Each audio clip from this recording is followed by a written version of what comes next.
TCU soccer kicked off their season with a bang after getting a 1-0 victory over SMU to start their 2023 campaign. It only took one single goal from Gracie Bryan in the 21st minute to get all 3 points here at home at Garvey Rosenthal Soccer Stadium.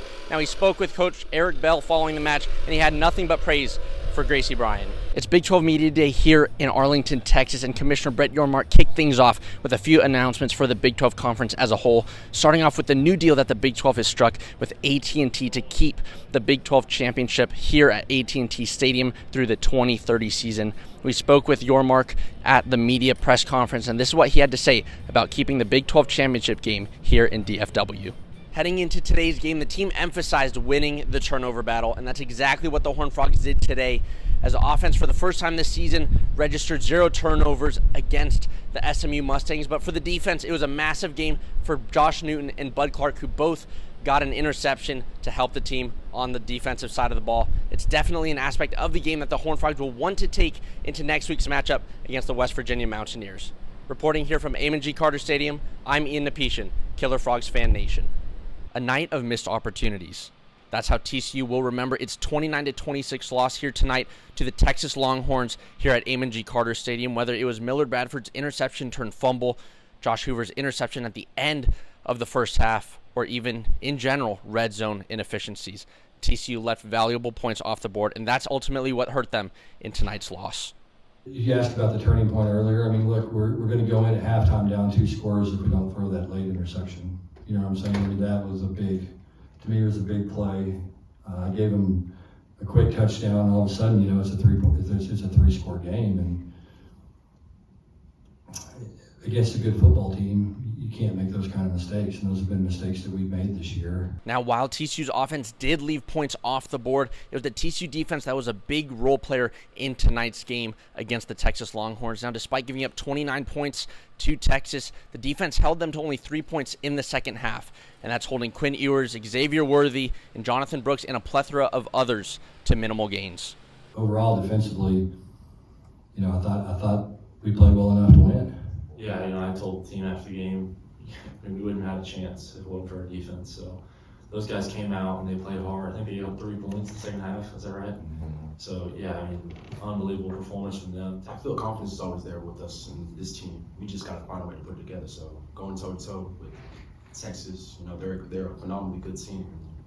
And we showed that we can play on par with them. But I guess next week against Baylor, we just got to show up and play the game. Now, we have to talk about one player in particular, and that is Savion Williams, who reached career highs in receptions and receiving yards. He caught 11 balls for 164 yards here tonight from his quarterback, Josh Hoover, who had this to say about the star wide receiver and his performance tonight. Savion's he's an unbelievable teammate, unbelievable player, great guy, great dad, and I'm just thankful for that guy and what he means to me. He's unbelievable. TCU now sits at 4-6 after tonight's loss to the Texas Longhorns, which means that they've got 2 games to grab 2 wins and become bowl eligible. And that starts next weekend when the TCU Horned Frogs take on the Baylor Bears here at home. Reporting here from Amon G. Carter Stadium, I'm Ian Napetian, Killer Frogs Fan Nation. Back here at Lupton for the bottom half of the 4th inning. Left-hander Kyle LaColametto back out on the mound for the Houston Cougars. Comes into the 4th inning with 48 pitches thrown.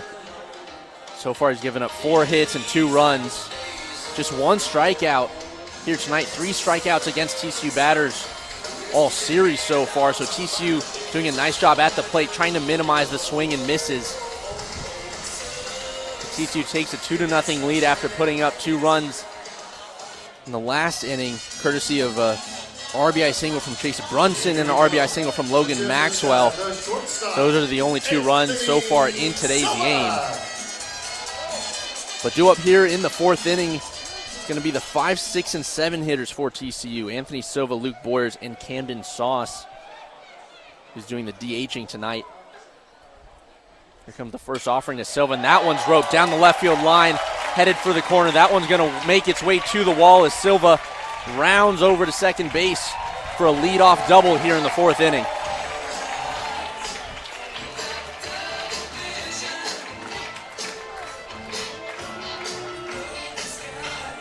And with that double, Anthony Silva now extends his on-base streak to 17 games.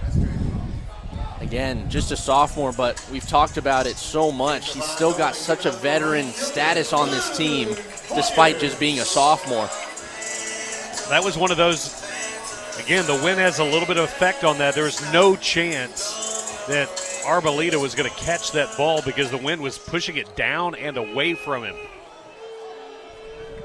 That'll bring up Luke Boyers, who flew out to right field in his first at-bat in the second inning.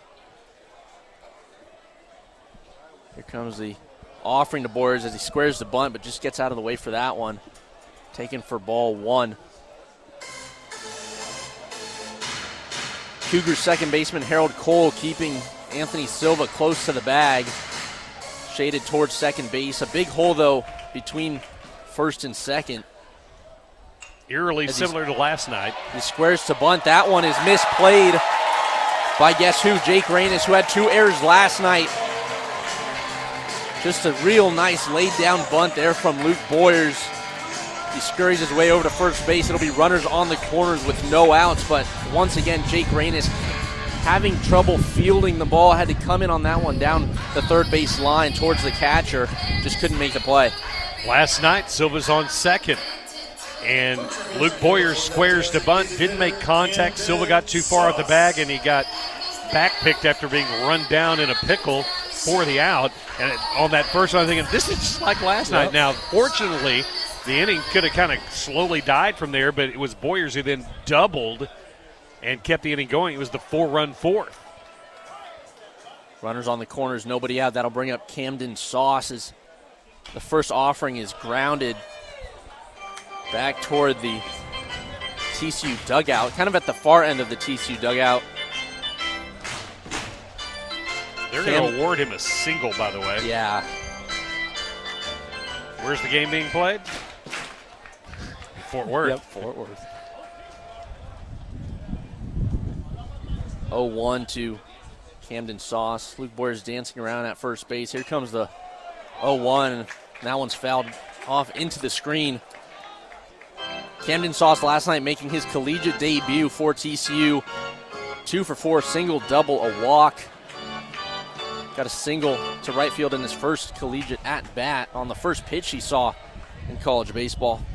He's aggressive for a guy playing in just his second game for sure. Yeah. And that one swung on and missed, foul tipped into the catcher's mitt for just the second strikeout of the night from Kyle Calametto.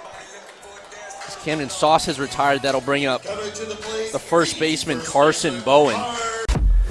Welcome back to Riff Ram Review right here on 88.7 The Choice, your choice for college radio. My name's Ian Napetian, and tonight I'm joined alongside Zion Trammell and Seth Dowdle as we have a wonderful episode in store for you all. We've got a lot to talk about, starting with some TCU baseball, then we'll get into some TCU men's basketball, some NBA All-Star festivities that were going on this weekend, and then also rounding it out with some TCU women's basketball and some NHL talk for the first time in, gosh, super long. But starting out with you guys, how's your guys' week so far? Folks, thank you so much for tuning in. If you're tuning in live here on 88.7 The Choice, or you're catching us after the show, either on Spotify or Apple Podcasts, thank you so much for tuning in. Be sure to follow us on Apple Podcasts and Spotify at Riff Ram Review. Find us on Instagram, TikTok, and YouTube at Riff Ram Review.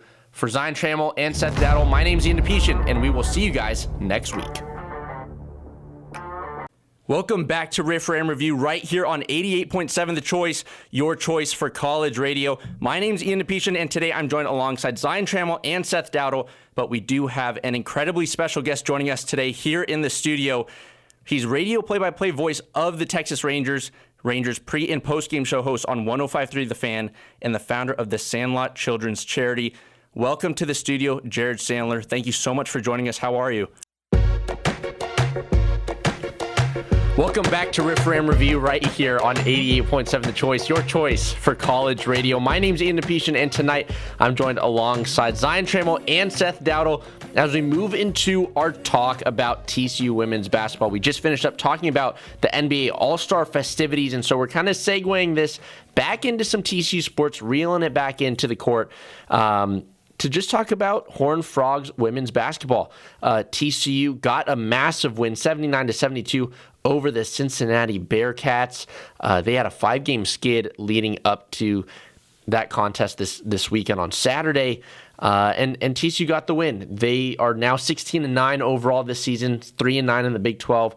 Obviously, those 9 losses in the Big 12 really came out of the blue when Sedona Prince went down, Jaden Owens went down, and obviously Madison Connor was also gone, dealing with injuries herself.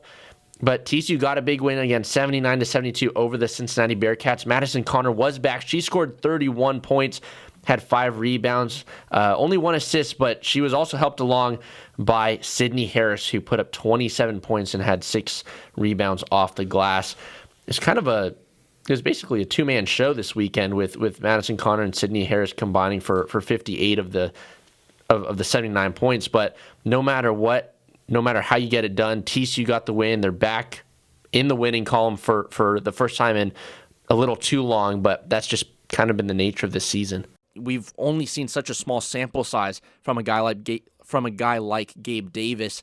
So today it'll be interesting to see if he's used as just 1 to 2 innings guy, and if this is going to be a bullpen day, or if the Cowboys are kind of looking at him to say, hey, we're going to need a good chunk out of you, kind of the same way that TCU's looking at Luis Rodriguez for most of the part. But one thing, though, even though TCU's offense has been a bit quiet this series, one thing that is good is that they've got a couple lefties in the lineup against this right-handed pitcher, Gabe Davis. We've got 2 natural lefties in the order, Logan Maxwell leading things off, and then Sam Myers rounding things out in the 9 hole. Those are the 2 natural lefties, and then we've also got 2 switch hitters, Luke Boyers batting in the 5th spot, and then Ryder Robinson in the 8 hole. So trying to kind of put some wrinkles into that lineup, try to get to Gabe Davis, who, again, small sample size this year in terms of innings pitched. He's only gone, his average is between 1 inning to 3 innings, but today we don't really know what to expect from him, but TCU's going to need to jump on him early and get those bats awake, and that's something that's going to be a key to the game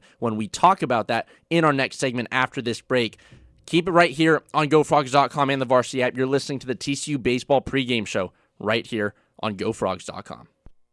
When you just can't put all the pieces together, it's a bit like a ship with multiple holes in it. You try to patch one, and then another hole comes out, and you're like, as a team, we can't have so many inconsistencies. And unfortunately, I think the only consistent thing about this team right now is that it is inconsistent. And that's unfortunate for this team. It's unfortunate for the coaching staff, who are obviously going to be scrambling over the next couple games to get prepared. As next weekend, TCU will come back to play Houston. But you have to focus on today. Again, TCU trying to clinch the series today on the rubber match, sending out Luis Rodriguez out on the mound. Had some really good pitching performances from the pitchers so far this series. Peyton Tolley on Friday, and then Oklahoma State with Sam Garcia and Brian Holiday on Friday and Saturday. So hoping for the same out of Luis Rodriguez. When we come back, we will talk about some of the scores from around the country and the Big 12 and get into some of the Big 12 baseball standings. You're listening to the TCU Baseball pregame show right here on GoFrogs.com and the Varsity app.